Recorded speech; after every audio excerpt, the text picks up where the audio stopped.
Layman's evangelical fellowship విశ్వాసమే విజయము అనుదిన ధ్యానములు March 13వ తారీఖు.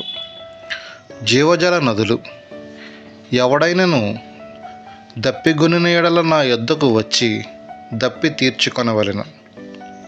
నా యందు విశ్వాసముంచువాడు ఎవడో లేఖనము చెప్పినట్టు వాని కడుపులో నుండి జీవజల నదులు పారునని. యోహాను సువార్త 7వ అధ్యాయము 37-38 వచనములు.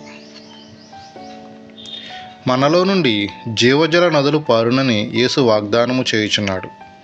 అవును, అది జరుగును. ప్రభువు అది చెప్పాడు. మనము పశ్చాత్తాపపడి ఆయన వైపుకు తిరిగి ఉన్నాము. ఆయన యందు విశ్వాసము ఉంచి ఉన్నాము. బైబిల్ యొక్క చివరి అధ్యాయములో దేవుని సింహాసనము నుండి పారుచున్న గొప్ప నదిని గూర్చిన వివరణ ఉన్నది. మరియు స్ఫటికము వలె మెరియునట్టి జీవజలముల నది దేవుని యొక్కయు గొర్రెపిల్ల యొక్కయు సింహాసనము వద్ద నుండి ఆ పట్టణపు రాజవీధి మధ్యను ప్రవహించుట ఆ దూత నాకు చూపెను. ప్రకటన 22:1. ఆ నది ఆవలను ఈవలను జీవవృక్షము ఉండెను. అది ఎలాంటి వృక్షమో నీవు ఊహించగలవా? అది ఇరుప్రక్కలా పెరిగినది. నదికి ఇరుప్రక్కలా పెరిగిన ఏ చెట్టును నేనెప్పుడూ చూడలేదు. జీవజల నది, జీవవృక్షము, జీవజలము మనము చూస్తాము. ఆ జీవవృక్షము 12 కాపులు కాయును. అవి ఎలా ఉంటాయో నేను మీకు చెప్పలేను.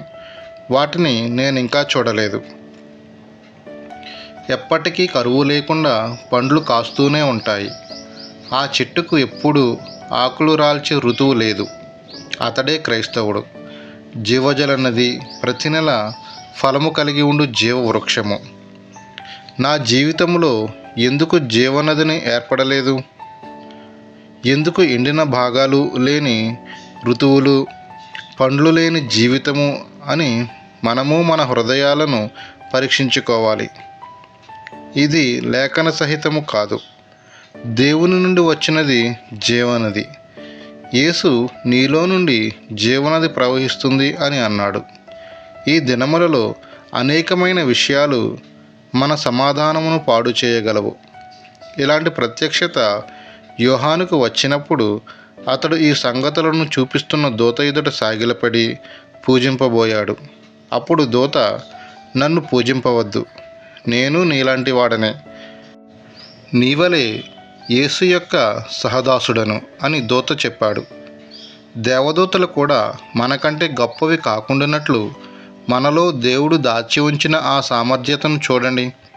అది ఊహించడానికి కష్టముగా ఉన్నది. అయితే అదే బైబిలు చెప్పుచున్నది. నీ అంతరంగ స్వభావము, అంతరంగిక ఆలోచనలు, ఉద్రేకాలు, పోరాటాలు ఏ విధముగా ఉన్నాయి? నీవు ఒక దూత వలె ఉన్నావా? అదే దేవుడు కోరేది. పరలోకపు దూతతో సమానముగా ఉండులాగున నీ హృదయంలో అలాంటి జయమును కలిగి ఉండాలి. అవును, ఫలభరితుడు, జీవజల ప్రవాహం కలవాడు ఒక దూత వంటివాడు అవుతాడు.